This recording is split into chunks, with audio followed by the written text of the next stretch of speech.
Hi, my name is Lexi. Welcome back to my channel. Today I wanted to talk about the book that I just recently finished, which is called Mindset by Carol Dweck. Doesn't this just look like a early 2000s, 90s business self-help book? Yes, it does.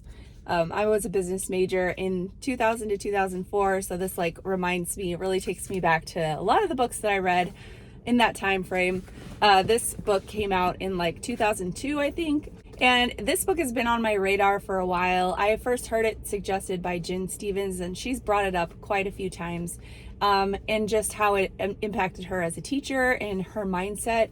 And basically what this book is about is mindset, not surprisingly. And I also want to talk, after I talk about this book, I want to talk about just mindset in general and a podcast that I listened to on the Huberman Lab about mindset as well.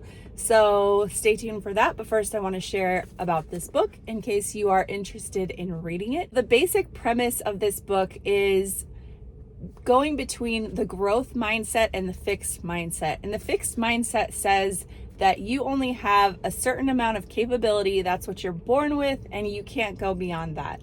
Now, a growth mindset says that you have capabilities to change and grow and learn more things. And before you go thinking that you are totally either one way or the other, fixed or growth mindset, it's not true. We're actually a mix of the two. Sometimes in some situations, we are in a growth mindset and we are open to change and evolving the way we think and learning new things and forging new patterns. And other times we are very much in a fixed mindset. And so she talks about this a lot, that we go between the two and we need to just recognize when one comes out over the other. Because obviously we want to be in a growth mindset because we want to believe that we can improve and change. And this definitely applies to the weight loss journey because a lot of people think that they have tried so many different ways to lose weight and get healthy and none of them have worked. And so they think that this is just me, this is how I am, I can't change, I can't do anything differently, I'm just doomed to be heavy and overweight and unhappy and just unhealthy for the rest of my life. And that's not true.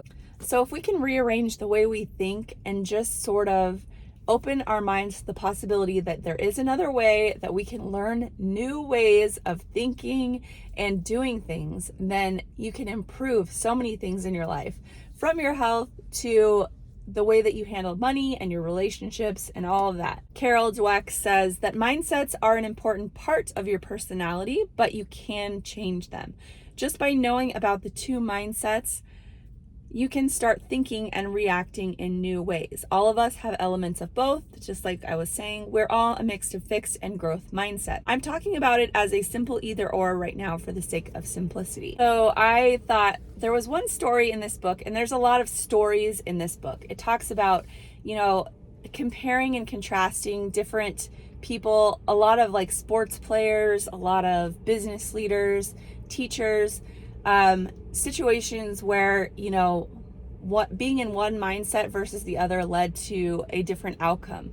So I really like this one story in here. This is about Jim Marshall, former defensive player for the Minnesota Vikings. In a game against the San Francisco 49ers, he actually made a touchdown for the wrong team, which of course was a very humiliating experience. And so he was super ashamed, but during halftime, he told himself, he said, if you make a mistake, you have to make it right. I realized I had a choice. I could sit in my misery or I could do something about it. Pulling himself together for the second half, he played some of the best football, his best football, and contributed to his team's victory. Nor did he stop there. He spoke to groups. He answered letters that poured in from people who finally had the courage to admit their own shameful experiences. He heightened his concentration during games. Instead of letting the experience define him, he took control of it. So this is a huge hallmark of the goal or of the growth mindset, is that when you have these setbacks, you just look at them for what they are. You say, this is what happened. What am I going to do about it? Am I going to learn from it? Or am I going to say that I'm a terrible person and that I should never show my face again in public? those are kind of extreme choices, but it is kind of the inner dialogue that we have with ourselves when we make mistakes. And what I loved about this story was that not only did he pick himself up and go out and play some of his best football, but people were so grateful to him for sharing his experience because they had also had setbacks and shameful experiences where they experienced, this embarrassment. And just to show how he handled it was so inspiring to them and had this ripple effect where it helped other people, expand their own growth mindset as well. And this for me has been a powerful thing on my own weight loss journey when I am able to listen to other people share their stories of things that they had overcome and just shared, kind of their painful experiences and things that were big setbacks. And even on fasting, when maybe like they stopped fasting for a while because of some situation or had a really hard time losing weight or overcoming some kind of addiction or just learning how to eat healthier or exercise regularly or something like that. I think that those are really powerful experiences, and I know that I've personally benefited from hearing other people share their experiences. That's why I love podcasts so much. I think you guys have too. I think that is probably why you're on this channel, is because you're trying to find other people's experiences. And so it is really powerful, and I would encourage you to share with someone. It doesn't have to be publicly, but just to be really vulnerable in sharing the reality of how difficult it has been for you. Because I think that we all like to pretend that life is easy and that we can just be this superstar, but we all have struggles and we all just have to learn how to overcome them. She talks about how sometimes you have to plunge into something because you're not good at it. And this is a wonderful feature of the growth mindset. And she talks about how writing this book was one of the hardest things she ever has done. And a lot of what she talks about is just how the people that we think of as these amazing athletes or business leaders, it doesn't come to them naturally. They surround themselves with good people. They learn. They're constantly acknowledging their mistakes. She talks a lot about Michael Jordan. He is an amazing basketball player. We all know this, but he actually got cut from his high school basketball team. He had to overcome a lot of setbacks, and his mom really encouraged him to go out and learn from his mistakes and get better instead of just admitting defeat and just saying, I'm a terrible basketball player. I mean, what if he had, think back to his high school years. If he had just thought, well, my coach doesn't think I'm worth anything, so I'm not. And he would not have had his amazing career that he had and just kept learning from his mistakes. And he's just one of those examples of a really humble, growth mindset oriented person who just has really come back from disappointment. In the book, she talks, there's different sections. There's sections that apply to business, that apply to athleticism, that apply to parenting and teaching in schools. So there's a lot of different examples in here. And I found it really inspiring and I enjoyed it a lot. I would recommend this book because I think it really gets you thinking. I think it just helps you to recognize in your life, how am I handling this situation? Am I approaching this with a growth mindset, or am I in a fixed mindset right now where, I'm taking all of this internally and assigning meaning to myself? And this actually can be good or bad, because some people get very fixed mindset-ish about how great they are. And what happens with this is that they don't want to fail. They're not open to failure. And so they will cut people out of their life. They will fire people. They will just basically burn all the bridges to make sure that they stay on top. And of course, it doesn't end well, and it doesn't lead to happiness or any kind of personal growth. But in their minds, the number one important thing is to look the best, to not appear to be a failure. And so they can't accept anything that might embarrass them in any way, which is just not real life. We all make mistakes. We all have setbacks. And so it's not realistic to think that you can be perfect all the time. So I did really enjoy this book, and I will link it below if you're interested in checking it out. But for a minute, I wanted to talk about a podcast that I listened to, which was also about mindset. And this was on the Huberman Lab. And he was interviewing Dr. Alia Crum. And she has done a ton of research on mindset and has done some really fascinating experiments. And what she talks about is just that the way we perceive things makes a huge difference. The way we perceive stress, the way we perceive eating healthy, the way we perceive exercise, fasting could be another one. For instance, if you look at stress as debilitating versus looking at stress as an opportunity for growth, or to learn something, then that has a huge impact in how it affects you. Same with eating healthy. Like if you think of healthy foods as indulgent and delicious versus something that you're depriving yourself and forcing yourself to eat, it makes a huge difference actually in how your body assimilates those foods, which is crazy. So she ran this experiment and people came into her lab and she had these protein shakes basically, and they were called milkshakes. And for one group, and this was exactly the same milkshake, the group was told that this was a very high calorie, high fat, high carb, high sugar milkshake, very indulgent, like 3,000 calories or something crazy.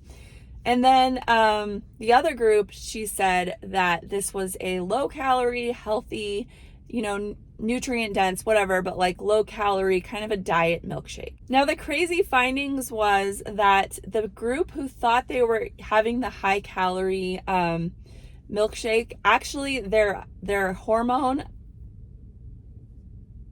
their ghrelin hormone went down. So like their satiety was up, and versus the group who thought they were having a diet milkshake, their satiety was weighed down. Like their hormones actually responded to this thought that like this was an indulgent milkshake versus a low calorie diet milkshake.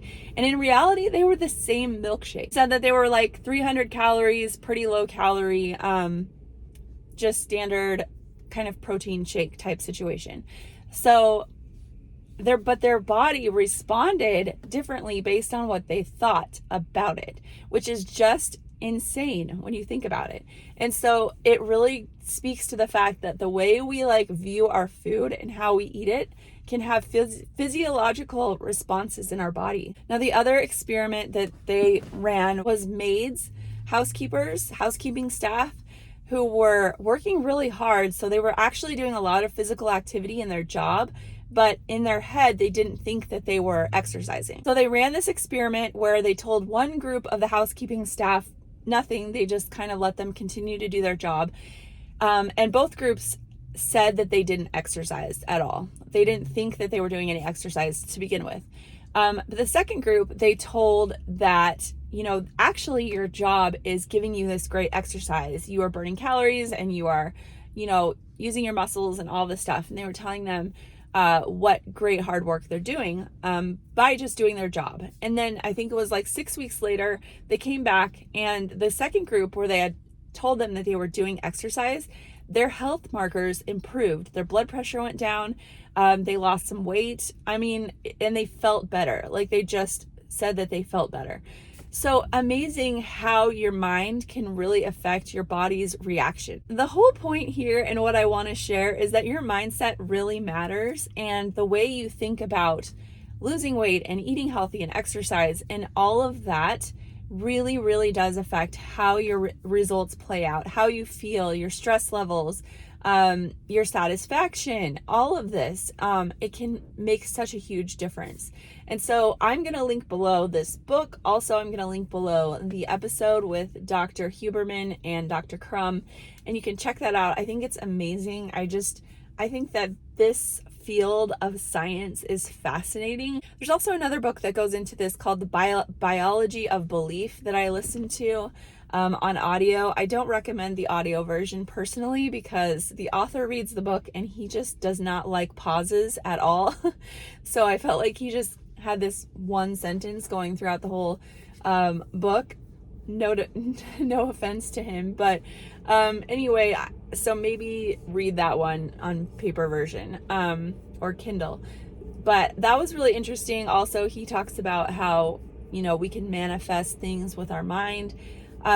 People may think that that one's a little more out there, but I mean, there's real science behind all of this stuff. And we're just beginning to understand the way that our brains impact our body. And I think it's really fascinating. And I think we all should take note of this and really try to utilize our minds to their fullest capabilities and just try to be positive because it makes you happier. But anyway, thanks for watching, and let me know if you've read this book or listened to these podcasts and what you thought. So I hope you're having a great day. I'll talk to you guys next time. Thanks for watching. Bye-bye.